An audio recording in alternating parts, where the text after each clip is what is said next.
Emerald Tablet 2, Chapter 2, The Halls of Amenti.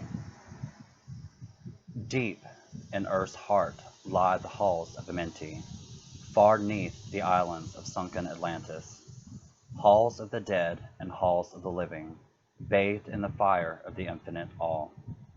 Far in a past time, lost in the space-time, the children of light looked down on the world, seeing the children of men in their bondage, bound by the force that came from beyond.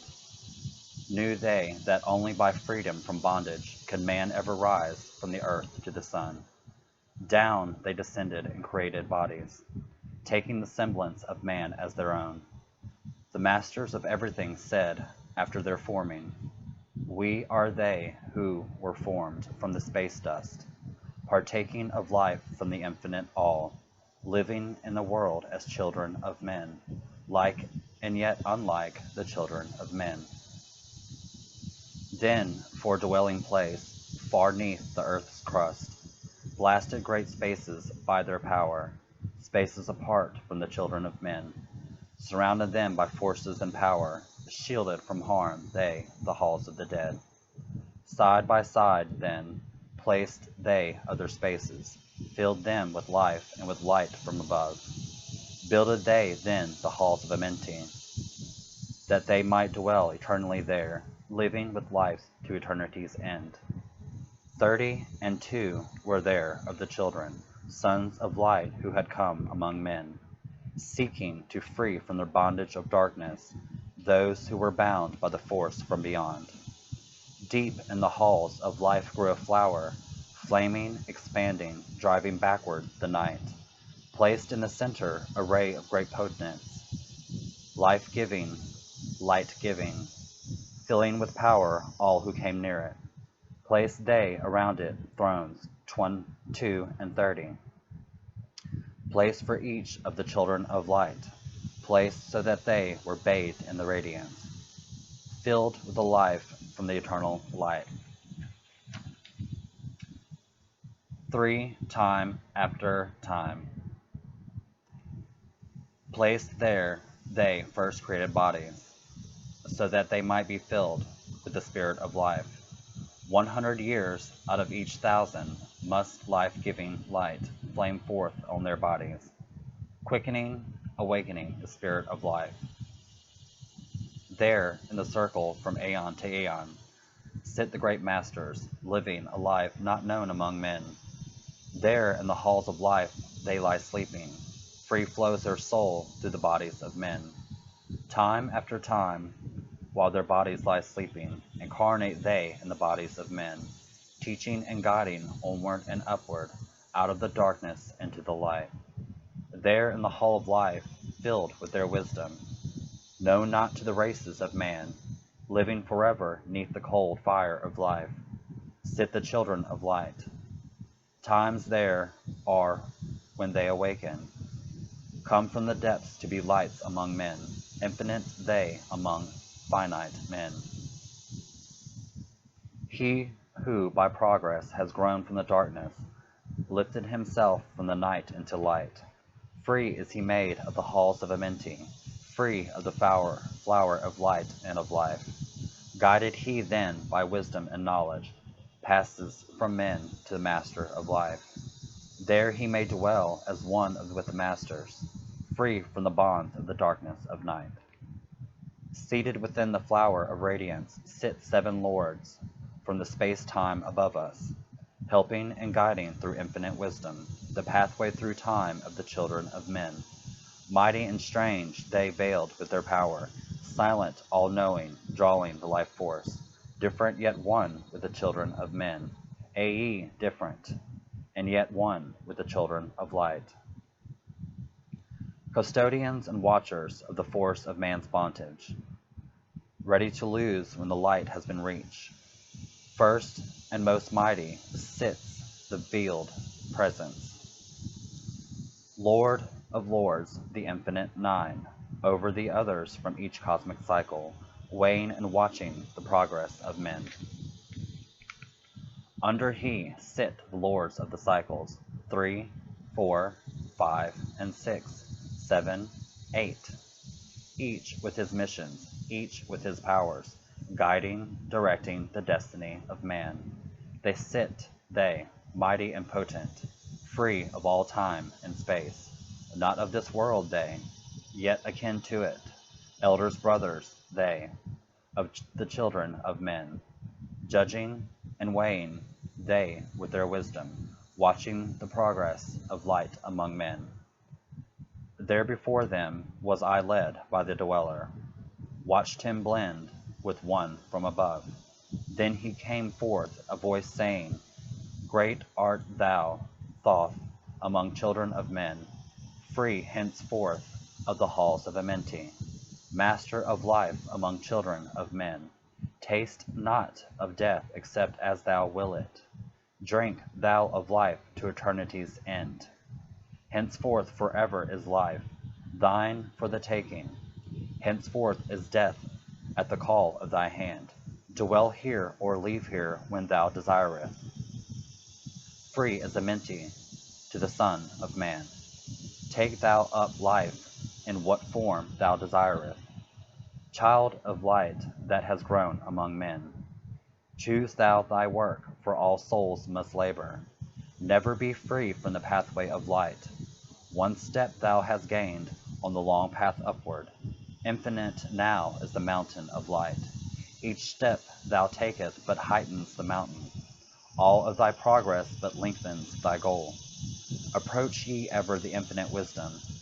Ever before thee recedes the goal. Free are ye made now of the halls of Amenti, to walk hand in hand with the lords of the world, one and one purpose, working together, bringers of light to the children of men. Then from hid throne came one of the masters, taking my hand and leading me onward. Through all the halls of the deep hidden land, led me he through the halls of Amenti, showing the mysteries that are not known to man. Through the dark passage downward he led me into the hall where sits the dark death.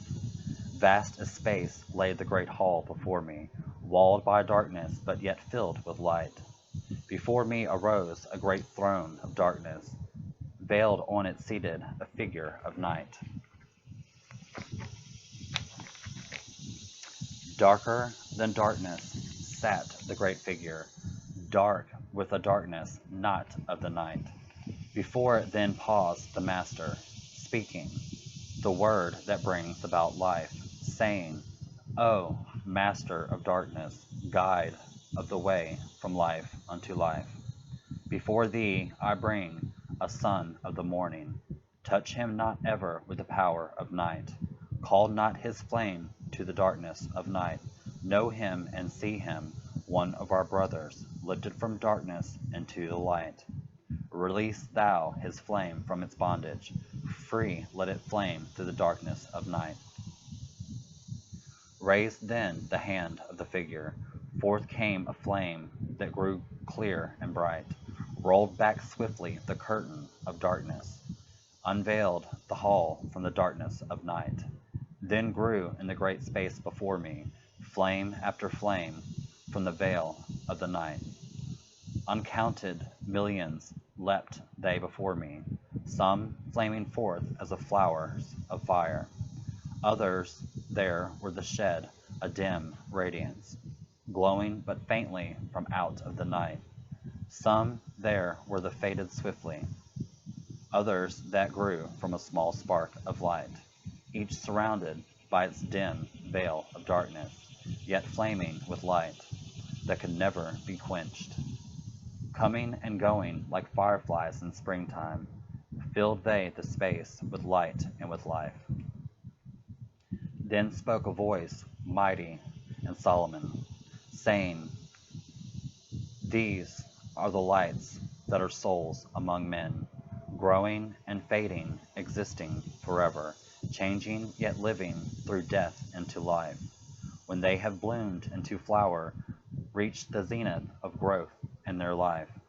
Swiftly then send I my veil of darkness, shrouding and changing to new forms of life, steadily upward throughout the ages, growing, expanding into yet greater flame, lighting the darkness with yet greater power, quenched yet unquenched by the veil of the night. So grows the soul of man ever upward, quenched yet unquenched by the darkness of night. I, death, come, and yet I remain not, for life eternal exists in the all. Only an obstacle, I, in the pathway, quick to be conquered by the infinite light. Awaken, O flame that burns ever inward, flame forth and conquer the veil of the night. Then, in the midst of the flames and the darkness, grew there one that drove forth the night, flaming, expanding, ever brighter, until at last was nothing but light. Then spoke my guide, the voice of the Master. See your own soul as it grows in the light, free now forever from the Lord of the night. Forward he led me through many great spaces, filled with the mysteries of the children of light, mysteries that man may never yet know of, until he, too, is the son of the light. Backward then he led me into the light of the hall of the light. Knelt I then before the great masters, lords of all from the cycles above. Spoke he then with the words of great power, saying, Thou hast been made free of the halls of Amenti. Choose thou thy work among the children of men. Then spoke I, O great Master, let me be a teacher of men, leading them onward and upward until they, too, are lights among men, freed from the veil of the night that surrounds them, flaming with light that shall shine among men. Spoke to me then the voice, Go as ye will, so be it decreed. Master, and ye of your destiny, free to take or reject at will. Take ye the power, take ye the wisdom, shine as a light among the children of men. Upward then led me the dweller, dwelt I again among children of men, teaching and showing some of my wisdom, son of the light of fire among men. Now again I tread the path downward, seeking the light in the darkness of night. Hold ye and keep ye, preserve my record, guide shall it be to the children of men.